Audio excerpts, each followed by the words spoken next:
Hola, buenas tardes. Nosotros somos Alfredo Campuzano y quien habla Rubén López y vamos a presentar nuestro trabajo denominado Aproximación colaborativa del tránsito vehicular basada en aplicaciones móviles. Bueno, como todos saben, la congestión del tránsito es uno de los problemas más serios que enfrentan todas las zonas urbanas hoy en día. La congestión del tránsito produce un deterioro considerable en la calidad de vida de los ciudadanos. Es por eso que es necesario contar con información acerca del estado del tránsito, de manera a poder aprovechar mejor las vías que son menos transitadas y también para poder planificar mejoras futuras en la infraestructura vial. Los países desarrollados cuentan con sistemas de información de tráfico instalados en la red de calles, sin embargo en los países en vía de desarrollo no existen este tipo de sistemas debido al alto costo de instalación y mantenimiento. Es por eso que es necesario buscar una alternativa barata para poder recolectar este tipo de información. Aprovechando que hoy en día la mayoría de las personas que manejan llevan consigo los teléfonos celulares, podemos utilizar estos dispositivos para recolectar la información. Es así que proponemos la implementación de un sistema inteligente que permite aproximar las condiciones del tránsito utilizando información proveída por los dispositivos móviles en tiempo real. Este es un pequeño diagrama de la arquitectura de nuestro sistema. Las aplicaciones móviles se utilizan para recolectar la información del tránsito. Esta información es enviada a un servidor central donde es procesada para generar los mapas de tráfico y los mapas son enviados de vuelta a la aplicación móvil y a una aplicación web desarrollada para el efecto, a modo de consulta. Durante la implementación de este sistema tuvimos que resolver tres problemáticas en particular: el mecanismo de recolección de datos, el mecanismo de procesamiento de datos y la técnica para aproximar el estado del tráfico.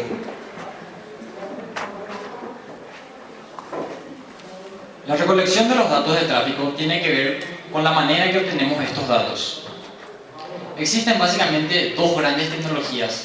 Las tecnologías de detección in situ, que necesitan ser instaladas físicamente en los lugares sujetos de medición, que a su vez se dividen en tecnologías intrusivas y no intrusivas. Y el otro grupo es el de tecnologías de Floating Car Data, que se instalan dentro de los vehículos a ser analizados. En el gráfico se pueden ver algunos ejemplos de tecnologías intrusivas. Este gráfico nos muestra ejemplos de tecnologías no intrusivas que se clasifican de acuerdo a cómo están ubicados. Las tecnologías de Floating Car Data utilizan dispositivos denominados ABL que se instalan dentro de los vehículos. Estos dispositivos pueden proveer dos tipos de información. Información de posición, cuando muestran información al pasar por cierto punto de la red de calles que posee un sensor. E información continua, cuando van enviando esta información de manera periódica a medida que el vehículo transita por la red de calles. Este es un ejemplo de un esquema común de Floating Car Data. Debido a nuestra arquitectura, decidimos utilizar teléfonos móviles como dispositivos ABL enviando información continua. Para implementar este sistema de Floating Car Data, tuvimos en cuenta estos tres puntos principales: la detección de actividad, la toma de localizaciones y la frecuencia del envío de datos. Para la detección de actividad, lo que buscamos es evitar que el usuario tenga que abrir la aplicación e indicar activamente que él está dentro de un vehículo. Entonces lo que hacemos es, cada 30 segundos consultamos qué está haciendo el usuario. Esta actividad puede ser a pie, caminando, en vehículo o alguna otra actividad, como por ejemplo quieto en bicicleta o sin determinar. Lo que hicimos fue hacer un algoritmo que en base a esta actividad que se retorna, decide qué se va a hacer, ya sea si se inicia, se detiene o se continúa rastreando al vehículo. Para la toma de localizaciones, lo que buscamos es la mayor flexibilidad posible. Entonces permitimos que esta localización sea obtenida a través de todos los sensores del teléfono, ya sea por su sensor GPS, por dispositivos Wi-Fi y a través de triangulación de antenas GSM. Esta toma de ubicaciones se realiza periódicamente, cada 60 segundos, y descartamos puntos que no aportan resultados significativos al cálculo posterior. Estos puntos descartados son los puntos muy cercanos entre sí muy alejados o con una precisión muy baja. Para el envío de datos, lo que hacemos es el envío de trayectorias parciales. ¿Qué implica esto? Que no es necesario que el vehículo finalice todo su recorrido para que estos datos sean enviados al servidor. Enviamos datos parciales del recorrido cada 15 minutos. El siguiente problema a resolver una vez que se han recolectado todos los datos es el procesamiento de estos datos. Para ello hay que tener en cuenta las limitaciones de los datos que recolectamos. Como no podemos tener constantemente encendido el dispositivo, entonces no podemos hacer un seguimiento continuo de la persona. Tampoco podemos suponer que el GPS va a estar encendido todo el tiempo y que todos los datos van a ser precisos. Entonces, las consideraciones que tenemos que tener son que los datos pueden ser muy poco precisos y el camino real que recorrió la persona no lo tenemos inicialmente. Lo que debemos hacer para aproximar el estado del tráfico primero es inferir cuál fue ese camino que siguió la persona. Para ello se utilizan los algoritmos de map matching. El problema de map matching se define como que, dada una trayectoria T de un vehículo, una red de calles, se debe encontrar un camino R dentro de la red de calles que sea el que más se aproxima a la trayectoria. Esta es la representación del mapa de calles. El mapa se representa como un grafo y es almacenado en una base de datos GIS en formato vectorial. Cada segmento de calle se representa como una arista delimitada por un vértice inicial y un vértice final. Además, como una avenida puede tener varios carriles, cada carril es representado como una arista. La trayectoria se representa como un conjunto de puntos. Cada punto puede no estar necesariamente sobre una calle en particular y el objetivo del algoritmo es determinar cuál es la calle por la que estaba transitando la persona. Los algoritmos de map matching se clasifican de acuerdo a su implementación en geométricos, topológicos, estadísticos o avanzados. De acuerdo al momento en el que se ejecuta el algoritmo, existen los incrementales, que se ejecutan cada vez que se obtiene una nueva muestra, o los globales, que se ejecutan una vez que se han obtenido todas las muestras. Y de acuerdo a la frecuencia de muestreo necesaria, se pueden clasificar entre baja frecuencia, que requieren muestras en intervalos de 3 a 5 minutos o más, y algoritmos de alta frecuencia que requieren intervalos de pocos segundos. En base a las restricciones definidas por nuestra arquitectura, decidimos utilizar un algoritmo geométrico y topológico global y de baja frecuencia. El algoritmo seleccionado se denomina ST-Matching. Consta de 3 fases principales. La selección de candidatos, que consiste en, para cada punto, determinar un conjunto de calles por las cuales posiblemente transitó. Luego, a cada una de esas calles se le asigna un valor de acuerdo al análisis espacial y temporal. Y finalmente, de ese conjunto se selecciona una calle que formará parte del camino final. Este es un ejemplo de la trayectoria y el camino final obtenido. Como puede verse, los puntos en amarillo son las proyecciones de los puntos de la trayectoria sobre una calle. La información que guardamos es el identificador de la calle y la velocidad a la que iba el vehículo en ese momento. Esta velocidad se usa luego para aproximar el estado del tráfico. Para aproximar el estado del tráfico existen principalmente 3 medidas. Estas medidas son la velocidad, el volumen y la densidad. La velocidad a su vez se vuelve a dividir en varias medidas, como son por ejemplo la velocidad de circulación, velocidad de viaje, velocidad media local y velocidad media en un tramo. Para nuestro caso seleccionamos la velocidad media local, que consiste en el promedio de velocidades de todos los vehículos que pasan por un segmento de calles durante un periodo de tiempo determinado. Una vez que calculamos esta velocidad media local, lo que hacemos es agruparla en diferentes niveles. Por ejemplo, para un flujo lento, aceptable, medio y fluido. Y a cada nivel le asignamos un color. Este gráfico muestra un ejemplo del resultado luego de calcular la velocidad media para todas las calles en las cuales tenemos datos. Para las pruebas, lo que utilizamos fueron pruebas reales. Probamos empíricamente nuestro trabajo. Y probamos 3 grandes grupos. El primero, para la deducción de ciertos parámetros que usamos en Plotting Car Data. El segundo punto, un análisis de las características del tráfico. Y por último, la aproximación del tráfico en tiempo real. Para la deducción de parámetros de tráfico de Plotting Car Data utilizamos la siguiente trayectoria de prueba, que es representativa dentro de la ciudad de Asunción. El primer parámetro es el intervalo de reconocimiento, que define qué tan frecuentemente se consulta la actividad del usuario. Esta frecuencia está relacionada con qué tan rápido se va a detectar que el usuario se encuentra dentro de un vehículo en movimiento. Probamos con los intervalos de 15, 30, 45 y 60 segundos. Para cada uno de estos intervalos hicimos pruebas en vehículos de transporte público, tanto como en vehículos privados. Y sacamos el promedio de tiempo que se tarda en detectar que el usuario se encuentra en un vehículo. Luego, el siguiente parámetro es el tiempo de tolerancia. Como mencioné anteriormente, tenemos un algoritmo que al recibir la actividad del usuario determina si se tiene que empezar el seguimiento, detener el seguimiento o continuar el seguimiento. Una vez que el usuario se está moviendo, por ejemplo, ya está iniciado este seguimiento, puede detenerse en un semáforo. ¿Qué pasa? Recibe una actividad y es detenido. Entonces, esto puede ocasionar cortes parciales de los recorridos de los usuarios. Para eso metimos el tiempo de tolerancia.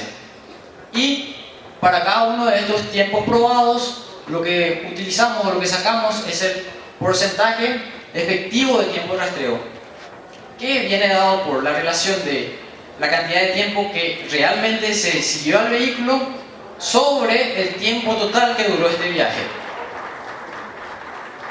El último parámetro que probamos o que analizamos fue el intervalo de muestreo, que nos dice qué tan frecuentemente se van tomando las ubicaciones de los dispositivos. Con una mayor frecuencia se tienen más puntos, pero se gasta mayor batería y recursos del teléfono. Probamos los intervalos de 30, 60 y 120 segundos. Y para cada uno de ellos analizamos la tasa de acierto, que viene dada por la relación de los puntos que fueron correctamente asignados a las calles sobre la cantidad total de puntos que recibimos.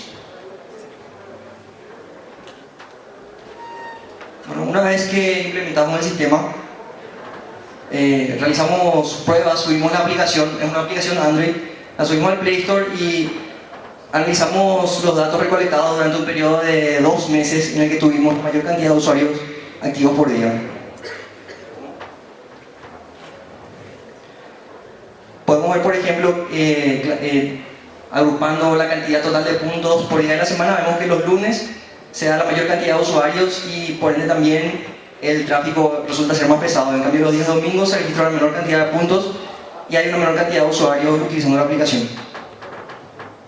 En el siguiente gráfico podemos ver un promedio de velocidad durante las horas del día.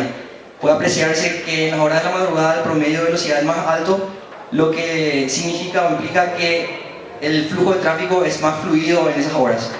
Y el promedio de velocidad baja considerablemente entre las 6 y las 8, al mediodía entre las 2 y las 1 y al final de la tarde entre las 18 y 20 horas. Esto coincide con los horarios que comúnmente conocemos como horas pico. En este gráfico podemos ver una comparación entre el promedio de velocidad registrado los fines de semana y el promedio de los días entre semana.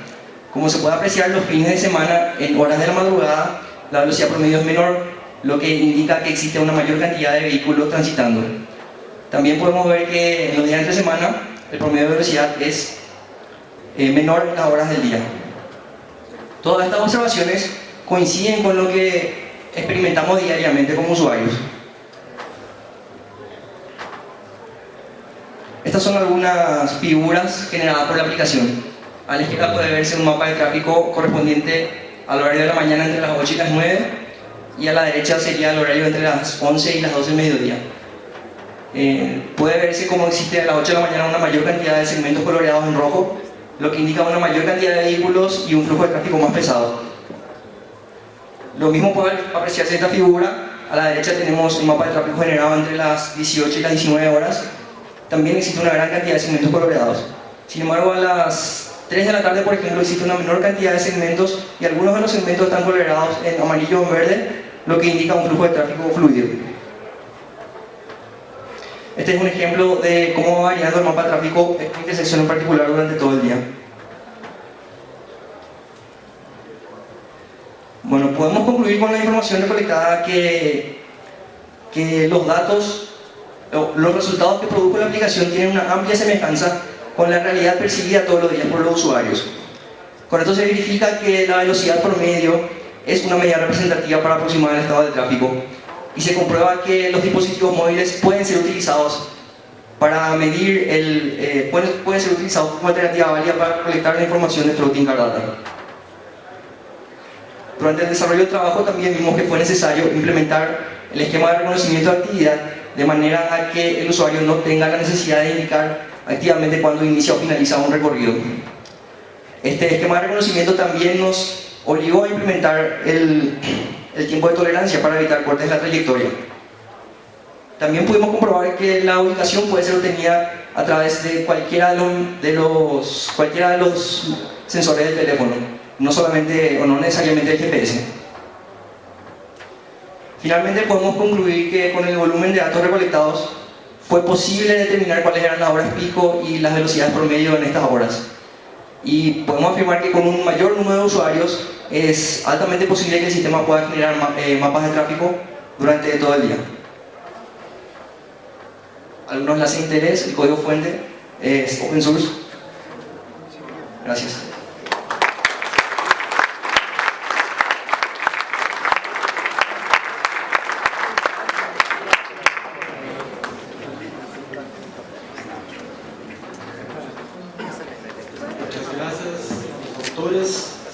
Ahora nosotros tenemos 5 a 10 minutos para las preguntas, o sea, 2, 3 preguntas.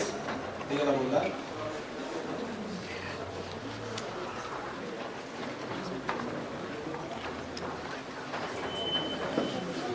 Buenas noches ante todo y felicitaciones por la exposición, está muy interesante. En caso de un accidente de tránsito, ¿qué medidas han tomado? Y la otra pregunta sería, todos los datos almacenados, ¿en qué tipo de computadora lo están trabajando? Gracias. Gracias. En caso de un accidente de tráfico, de tránsito, lo que se espera que suceda en la aplicación es que en ese lugar se va a detener el tráfico. Entonces, a medida que van llegando los vehículos a ese lugar, va a ir bajando la velocidad de los mismos. Entonces, al ir enviando los datos, lo que se va a detectar es que existe un problema en ese trayecto. No está específicamente diseñado para detectar estos casos, solamente para detectar la velocidad en cada trayectoria o en cada tramo de las carreteras. Y los datos los almacenamos en una base de datos GIS que está ubicada en un servidor en la nube, en un servidor privado virtual.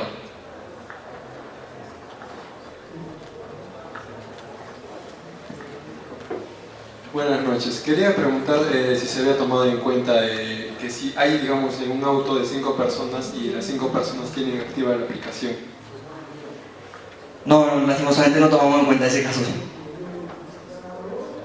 Sí, si 5 personas tienen activa la aplicación, entonces ese vehículo va a estar reportando 5 veces los datos de ubicación. Entonces, lo que pasa es que ese vehículo en particular va a tener más peso que los otros vehículos que van transitando por esa trayectoria. Y también, el otro punto que tenemos es en la parte de toma de localizaciones. Cuando tenemos puntos muy cercanos entre sí, vamos descartando ellos para evitar esta clase de casos o problemas que se pueden tener.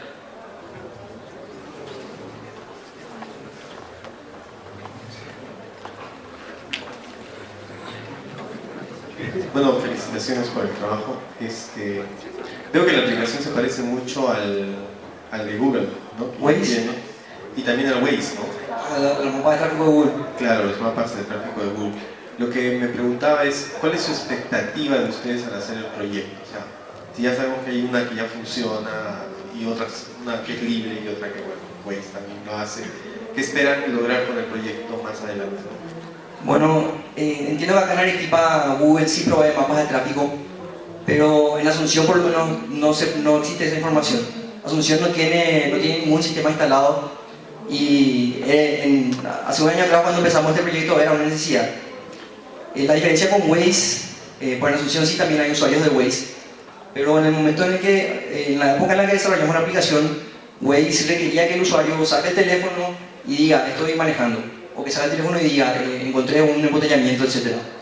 Y la diferencia principal con esta aplicación es que nosotros usamos detección de actividad, entonces el usuario descarga una vez la aplicación y puede usar o puede no usar, ¿verdad? Pero al tener instalada la aplicación ya colabora con la información debido a la detección de actividad. ¿Y tiene otras expectativas? O sea, Bueno,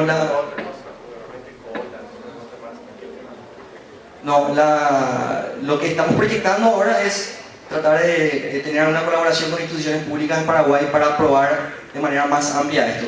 Como dije, analizamos una base de 250 usuarios por día, pero eso no es suficiente para determinar el estado del tráfico durante todo el día. Necesitamos aproximadamente entre 2.000 y 5.000 vehículos, de acuerdo a la cantidad de vehículos total que hay en Asunción. En otros países más desarrollados, por ejemplo, el gobierno implementa sistemas con flotas de taxi o con dispositivos GPS en empresas de seguro. Entonces estamos apuntando a tener ese tipo de experiencia también en Asunción.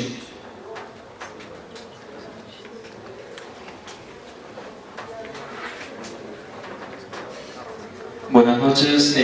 Hace un momento se habló de que no era necesario que esté activado el GPS y se habló de otra forma de ubicación, de triangulación de GSM. ¿Qué tanto se parece la ubicación o qué inexactitud va a haber? Sí, la localización por GPS tiene una precisión de localización de aproximadamente 10 metros en promedio, cuando está tomando bien las localizaciones.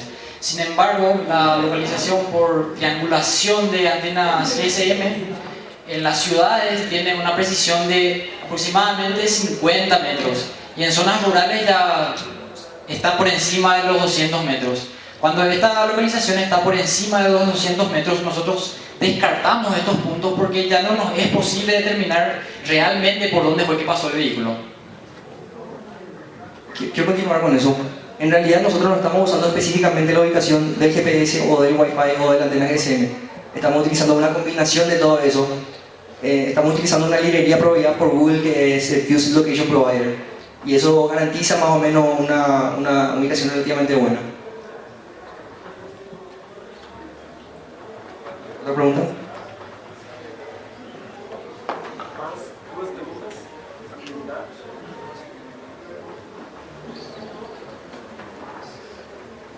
Hola, felicitaciones por el trabajo.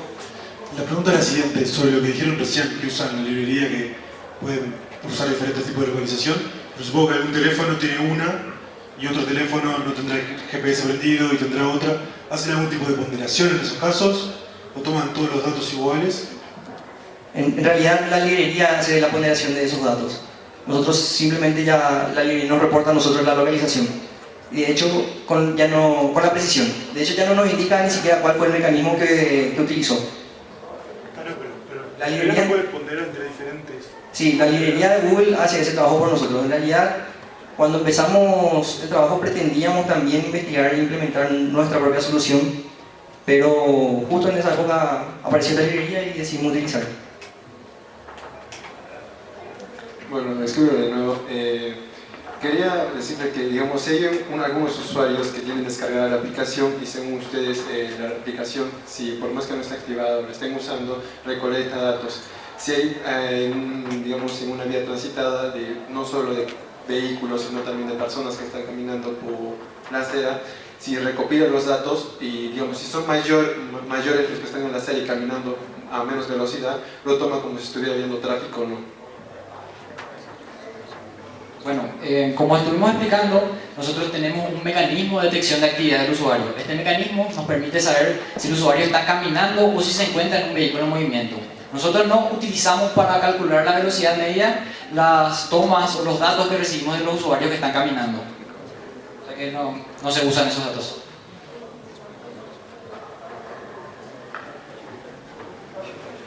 Muchas gracias a los autores. Una salva de palmas, por favor.